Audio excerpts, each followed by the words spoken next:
Hello दोस्तों, आप लोग का स्वागत करते हैं फिर से अपने एक न्यू वीडियो में। आज की वीडियो में हम लोग बात करने वाले हैं कि अगर आपको 2023 में कोटक महिंद्रा बैंक से पर्सनल लोन चाहिए तो ये वीडियो आपके लिए काफ़ी ज़्यादा इंपॉर्टेंट होने वाली है। तो आज हम लोग बात करेंगे कि कोटक महिंद्रा बैंक में 2023 में आपका रेट ऑफ इंटरेस्ट क्या चल रहा है पर्सनल लोन के रिगार्डिंग। क्योंकि टाइम टू टाइम यार का अपना देखो, पर्सनल लोन का जो रेट ऑफ इंटरेस्ट होता है सभी बैंकों का यार फ्लक्चुएट करता है, बट माना जाता है कि जो कोटक महिंद्रा बैंक है वो आपको फिक्स्ड रेट ऑफ इंटरेस्ट देती है, मतलब कि सालों साल इनका रेट ऑफ इंटरेस्ट फिक्स रहता है। तो ये चीज़ आज हम लोग इस वीडियो में कवर करने वाले हैं और जानेंगे कि अगर आप 10 लाख का पर्सनल लोन लेते हैं वो भी कोटक महिंद्रा बैंक से, तो आपकी मंथली किस्त कितनी जाएगी, आपको टोटल ब्याज कितना देना पड़ेगा, और 10 लाख का लोन अगर आप कोटक महिंद्रा बैंक से लेते हैं तो आपको कितनी सैलरी होनी चाहिए तो आपको कोटक महिंद्रा बैंक से 10 लाख का लोन मिलेगा।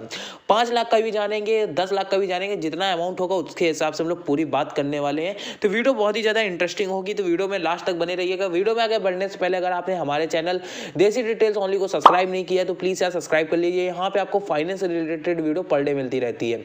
तो देखो यार, सबसे पहले समझते हैं कि कोटक महिंद्रा बैंक में कितनी सैलरी पर आपको कितना लोन मिलेगा। तो सिंपल यार, यहाँ पे आप लोग देख सकते हैं कि मंथली इनकम यहाँ पे 50,000 रुपये आपको पड़ी हुई है। ये कोटक महिंद्रा बैंक का ही हम लोग personal loan eligibility calculator use कर रहे हैं। देख सकते हैं पर्सनल लोन एलिजिबिलिटी कैलकुलेटर, जिसको यूज करके हम लोग जान सकते हैं कि हमको कितना लोन मिल सकता है। तो देखो यहाँ पे हमें यहाँ पे मंथली इनकम अपनी फिलअप कर देते हैं। जैसे मान लीजिए सबसे कम मंथली इनकम 20,000 हम लोग एक मंथली इनकम सिलेक्ट कर ले रहे हैं। और अब हाँ देखो यहाँ पे लिखा हुआ है माई करेंट एक्सचेंज, मतलब कि पहले से ही कोई आपकी अदर EMI चल रही हो तो वो आप लोग डाल दीजिए, अदरवाइज अगर नहीं चल रही तो जीरो पे आपको क्लिक कर देना है। तो देख सकते हैं अगर आपकी 20,000 आपकी इनकम है और तो आप कितने लाख तक का लोन ले सकते हैं, 1,80,000 तक का लोन ले सकते हैं। अगर आपकी मान लीजिए कि 25,000 सैलरी है तो 2,25,000 तक का लोन ले सकते हैं। आप 10 लाख का लोन कितने में ले सकते हैं ये हम लोग देखते हैं। अगर आपकी 55,000 रुपये सैलरी है तो आप लोग 10 लाख तक का लोन ले सकते हैं। तो आप लोग अगर कोटक महिंद्रा बैंक में अप्लाई करने जा रहे हैं लोन 10 लाख तक का, तो आपकी सैलरी 56,000 रुपये 55,000 रुपये होनी चाहिए। अब बात करें कि अगर किसी भाई को 5 लाख का लोन अप्लाई करना है तो उनकी 40-42,000 रुपये सैलरी होनी चाहिए, तभी आप लोग आसानी से कोटक महिंद्रा बैंक में 5 लाख तक 4 लाख तक का लोन अप्लाई कर सकते हैं। तो अब हम लोग बात करते हैं कि पर्सनल लोन। देखो आप लोग को मैंने बता दिया कि कितनी सैलरी पर कितना। तो कोई ये जो बैंक है ये काफ़ी ज़्यादा पॉपुलर बैंक है, क्योंकि यार इसका जो रेट ऑफ इंटरेस्ट है ये हमेशा फिक्स रहता है। तो इस पे अगर आपको लोन अप्लाई करना है तो इसमें अगर आपका सेविंग अकाउंट नहीं है, कोई भी अकाउंट कोटक महिंद्रा बैंक में नहीं खुला है, तो ऑनलाइन आप लोग अकाउंट खोल सकते हैं। तो ऑनलाइन अकाउंट खोलने की इस साइट की लिंक मैं आपको डिस्क्रिप्शन में दे दूंगा। तो जा करके ऑनलाइन मतलब कि कोटक महिंद्रा बैंक में सेविंग अकाउंट ओपन करिए। सिंपल लिंक आपको डिस्क्रिप्शन में मिल जाएगी, जाकर के आसानी से अपना यार इस बैंक में अकाउंट ओपन करो। क्योंकि यार जब अकाउंट कोई नहीं होगा तो आप कैसे किसी बैंक से पर्सनल लोन ले सकते हैं। क्योंकि आजकल के समय में काफ़ी ज़्यादा फ्रॉड ऐप भी चल रहे हैं, जिसका यार लोग काफ़ी ज़्यादा गलत इस्तेमाल करते हैं। तो ठीक है, तो अब हम लोग बात करते हैं कि अगर आप कोटक महिंद्रा बैंक में पर्सनल लोन अप्लाई करने जा रहे हैं, अगर आपके पास पहले से ही सेविंग अकाउंट इसमें उपलब्ध है, तो आपकी एज होनी चाहिए 21 से 60 साल के बीच में। अगर है तो आपको लोग आसानी से कोटक महिंद्रा बैंक में लोन अप्लाई कर सकते हैं। अब बात करी जाए आपकी मिनिमम मंथली इनकम कितनी होनी चाहिए, मतलब कि ये लोग कितना इनकम आपको रिक्वायर्ड करते हैं कि आपकी इतना अगर मिनिमम इनकम होगी तो आसानी से आप लोग कोटक महिंद्रा बैंक में लोन अप्लाई कर सकते हैं।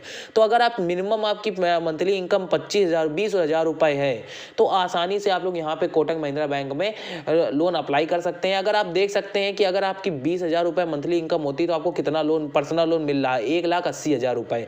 ठीक है, अब मान लेते हैं किसी भाई की 30,000 रुपये सैलरी, तो उनको कितना लोन मिलेगा तो आप लोग अंदाज़ा लगा सकते हैं। कम से कम मतलब मिनिमम 30,000 अगर उनकी सैलरी है तो मान लीजिए कि उनको 2-2.5 लाख तक का लोन आसानी से मिल जाएगा।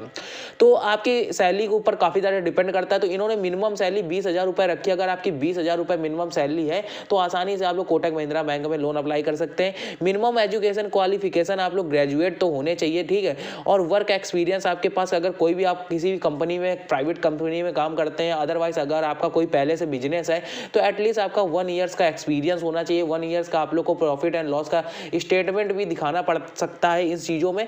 तो अदरवाइज अगर आपके पास कोटक महिंद्रा बैंक का सेविंग अकाउंट नहीं है तो जाकर के ऑनलाइन ओपन करवाइए। अब हम लोग समझते हैं कि रेट ऑफ इंटरेस्ट इसमें क्या चल रहा है, ठीक है। तो हम यहाँ पे रेट ऑफ सेक्शन वाले सेक्शन पे आ जाएं तो यहाँ पे आप लोग देख सकते हैं कि जो पर्सनल लोन का इंटरेस्ट रेट है वो फिक्स्ड रेट ऑफ इंटरेस्ट है। तो यहाँ पे स्टार्टिंग होती है 10.99% के रेट ऑफ इंटरेस्ट से आप लोग को ये लोन प्रोवाइड करते हैं एज पर आपके सिविल स्कोर पर। अगर आपका सिविल स्कोर एक गुड की कैटेगरी में आता है या एक्सीलेंट की कैटेगरी में आता है तो आपको एक बेहतरीन मतलब कि कम से कम ब्याज लगता है और ज़्यादा से ज़्यादा लोन अप्लाई करने की ऑप्शन आपको मिल जाते हैं। तो मान लीजिए कि अगर आपका क्रेडिट स्कोर या सिविल स्कोर एक 750 से अबव है, अगर आपको अपना सिविल स्कोर या क्रेडिट स्कोर नहीं पता है तो क्रेडिट स्कोर और सिविल स्कोर चेक करने की भी लिंक मैंने आपको डिस्क्रिप्शन में दे दी है। आपको कहीं भी इधर उधर जाने की जरूरत नहीं पड़ती, आप लोग आसानी से यहाँ से नीचे डिस्क्रिप्शन में दी हुई लिंक से आप लोग अप्लाई करके जान सकते हैं कि क्या आपका क्रेडिट स्कोर या सिविल स्कोर है। जितना आपका सिविल स्कोर या क्रेडिट पे उसी बिहाफ पे आप लोग को उसका रेट ऑफ इंटरेस्ट लगता है। तो अब हम लोग पहले ईएमआई कैलकुलेट करके देखते हैं, फिर बाद में हम लोग फीस एंड चार्जेस के ऊपर हम लोग बात करने वाले हैं। तो हम आ चुके हैं ईएमआई कैलकुलेटर की लिंक। इसकी भी लिंक आपको सीधे डिस्क्रिप्शन में मिल जाएगी। आपको 3 चीज़ों की लिंक डिस्क्रिप्शन में मिलेगी, सेविंग अकाउंट की मिलेगी, अगर हाँ एक टेलीग्राम चैनल की भी लिंक आपको मिल जाएगी।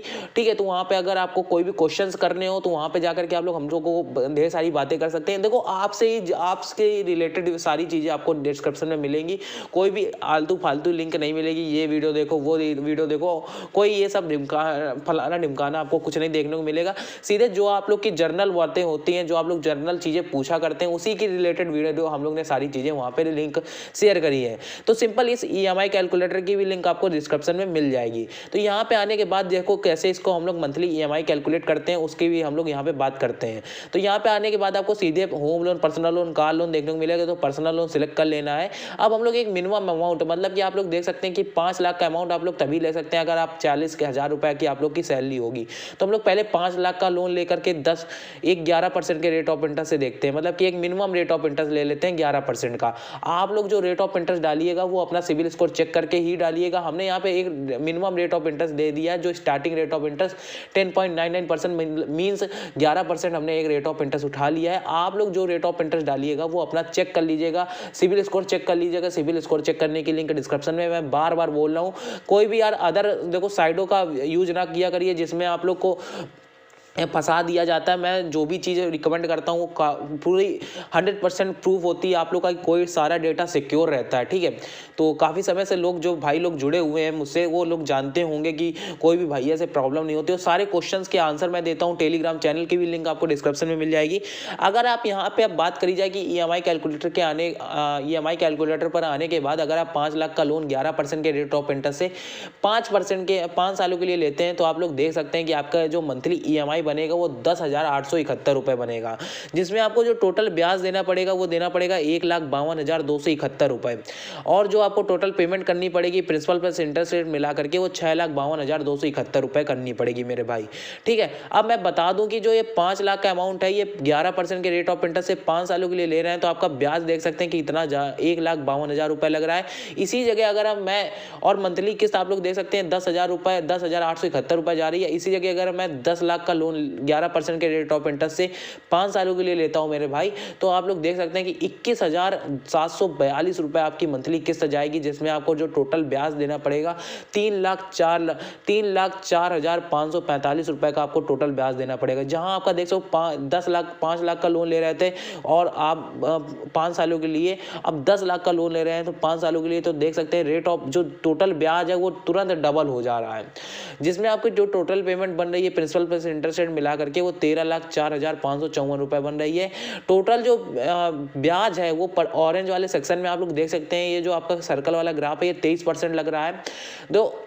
और जो आपका प्रिंसिपल अमाउंट जो आप लोग बैंक से लोन लेते हैं 10 लाख का, उस पर आप लोग देख सकते हैं आपका प्रिंसिपल अमाउंट 76% बन रहा है। तो यहाँ पे आने के बाद पहले अपने लोन की प्लानिंग जरूर से जरूर करनी चाहिए। कोई भी लोन लेने से पहले देखो दौड़ा भागी में तुरंत लोन नहीं लेना चाहिए कि यार इतना लग रहा है उतना लग रहा है। अब यहाँ से आप लोग को सारी चीज़ें पता चल गई कि 21,000 रुपये मेरी EMI जाएगी। अब आप लोग जानना चाहते हैं जैसे 2023 में 5 सालों के लिए ले रहे हैं तो 2024 में मेरी इस मंथ में क्या इनका मंथली किस्त जाएगी, वो भी आप लोग को इसी EMI कैलकुलेटर में फीचर्स मिल जाता है। देखो यहाँ पे देखने को मिला schedule showing EMI payment starting form. तो यहाँ पे आप लोग अपना जिस महीने से आप लोग अपना जैसे 2023 के जनवरी पर आपको पता लगाना है कि मतलब कि आपका जो लोन है वो 2000 जनवरी से जाने लगेगा।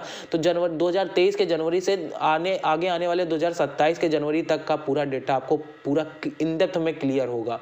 ठीक है, मतलब कि 2028 तक 2027 के डेक तक मतलब कि दिसंबर तक आप लोग का पूरा डेटा यहाँ पे आप लोग को सिक्योर देखने को मिलेगा। हर महीने का आपको पता चलेगा कि प्रिंसिपल अमाउंट कितना, इंटरेस्ट रेट कितना, तो सारा डिटेल से आपको यहाँ पे चीज़ें क्लियर हो जाती हैं, जिसको मैं प्रिंट आउट भी करवा सकता हूँ और मतलब कि डॉक्यूमेंट सेक्शन में इसको फिलअप भी करवा सकता हूँ। तो काफ़ी यार ये अच्छी चीज़ है।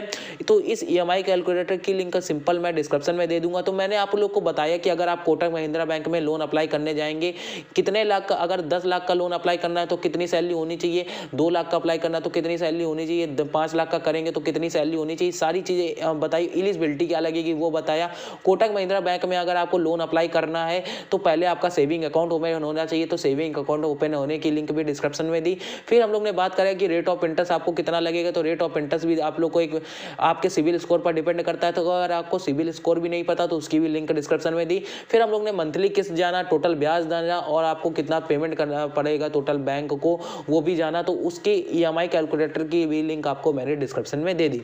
अब बात करते हैं कि फीस एंड चार्जेस। तो लोन प्रोसेसिंग फीस आपको 3% देनी पड़ती है of the loan amount and taxes दोनों ऐड हो जाते हैं इसमें।